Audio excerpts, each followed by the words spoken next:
The great Soviet Union will live through the ages, the dream of a people, their fortress secure. Such revolutionaries as Moses and the prophets, Israel had always had the social objective of righting injustice and taking the part of the downtrodden.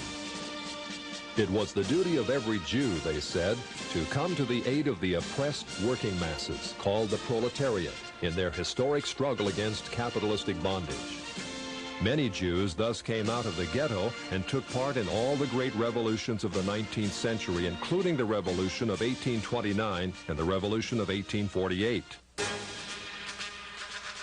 It is thus not surprising that as the 20th century dawns, we find Jews turning their attentions to the overthrow of one of the last monarchies still opposing Jewish advancement, the Romanov dynasty of Russia.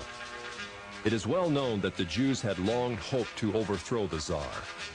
It was natural then that Jewish philosophers such as Moses Hess and Karl Marx should contrive a philosophy that could make such overthrow possible. It was also natural that international Jewish bankers of New York, London, and Hamburg should finance it.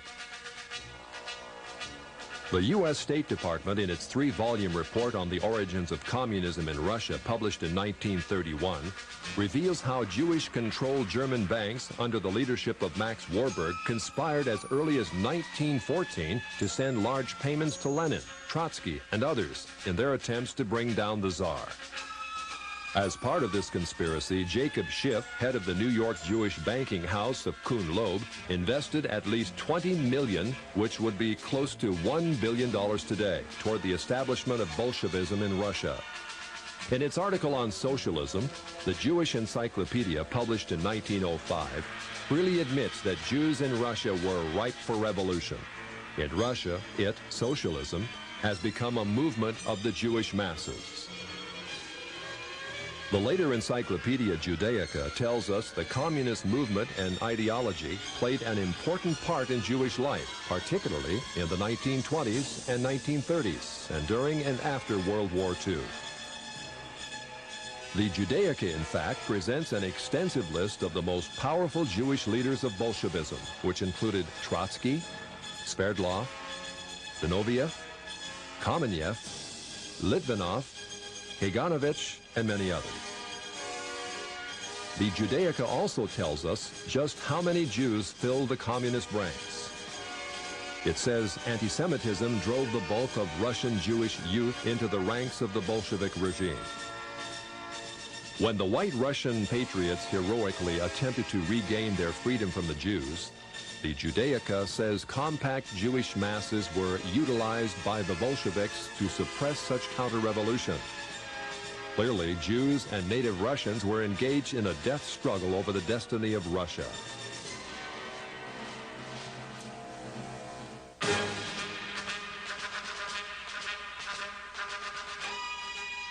Unfortunately, the Jewish masses won.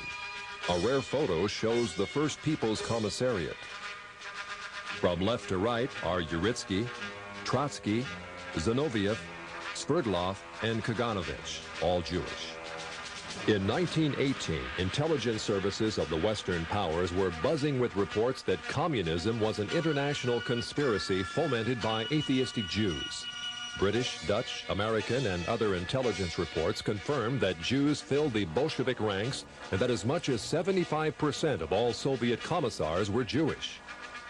In the Illustrated Sunday Herald of February 8, 1920, Sir Winston Churchill commented on what had almost become public knowledge. There is no need to exaggerate the part played in the creation of Bolshevism by these international and for the most part atheistical Jews. It is certainly a very great one.